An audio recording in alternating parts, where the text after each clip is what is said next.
Bismillah. Petit Jean, un jour, décida de se marier et alla demander en mariage la fille du diable, alayhi la'na. Le diable, alayhi la'na, fut bien étonné de l'effronterie de Petit Jean. Il le retint comme prisonnier en lui disant: Je te donnerai ma fille en mariage si tu sais faire les travaux dont je te chargerai. Tu commenceras demain matin. Le lendemain, le diable, alayhi la'na, lui donna une hache et conduisant Petit Jean dans une grande forêt, il lui dit: Aujourd'hui, d'ici ce soir, il faut que tu aies arraché tous les arbres de cette forêt, que tu aies bêché la terre, planté, fait mûrir les fruits, et le soir, il faut rapporter les fruits mûrs pour le dîner. Puis il le laissa seul. Petit Jean se trouva bien embarrassé et ne sut comment faire tout cela. Il se sentit bien petit tout à coup et se mit à pleurer. À midi, la fille du diable, alayhi la'na, vint lui porter son déjeuner. Le voyant pleurer, elle lui en demanda la cause. Petit Jean lui expliqua quelle tâche impossible diable, alayhi la'na, lui avait donné à faire. La fille du diable, alayhi la'na, le consola.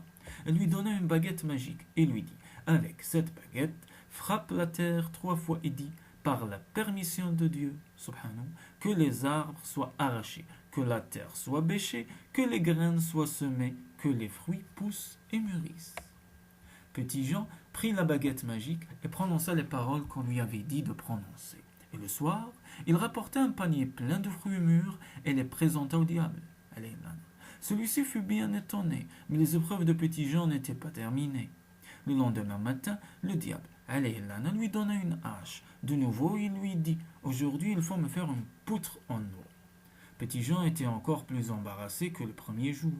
Il s'en alla avec sa hache au bord de l'eau, se demandant comment il pourrait bien faire une poutre en eau.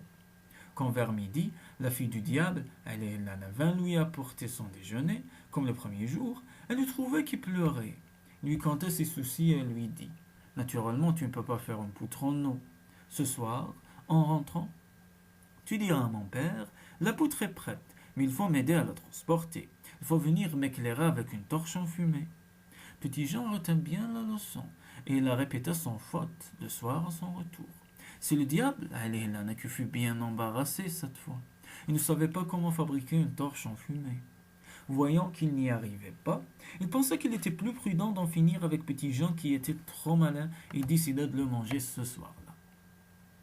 Il ordonna de mettre de grandes chaudières d'eau à bouillir. Jean, qui entendait l'eau bouillir et qui comprit ce que cela voulait dire, se prit à faire le malade.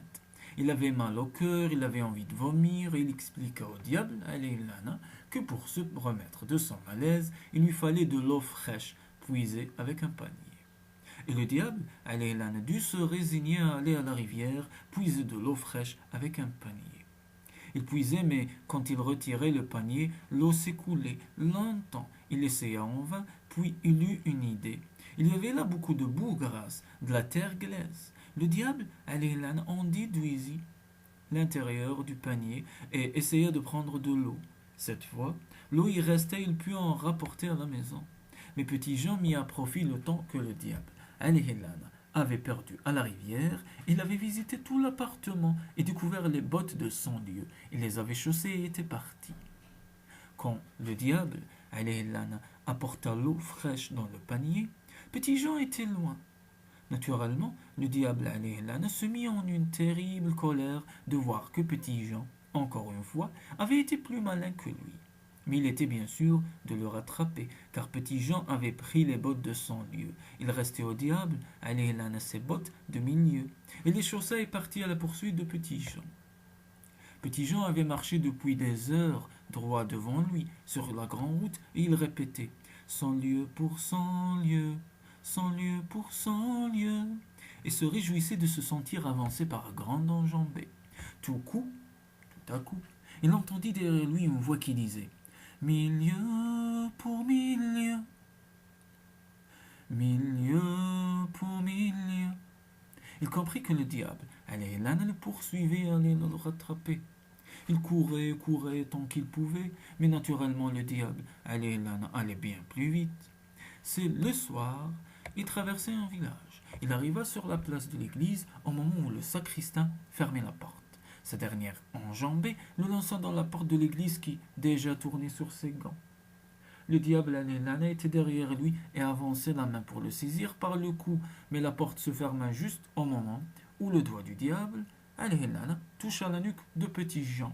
Et le doigt glissa le long de la colonne vertébrale et cela fit comme une rainure dans le dos de Petit Jean. C'était depuis ce temps-là que nous avons comme un canal tout le long du dos. Cette rainure, nous l'avons tous héritée de Petit Jean.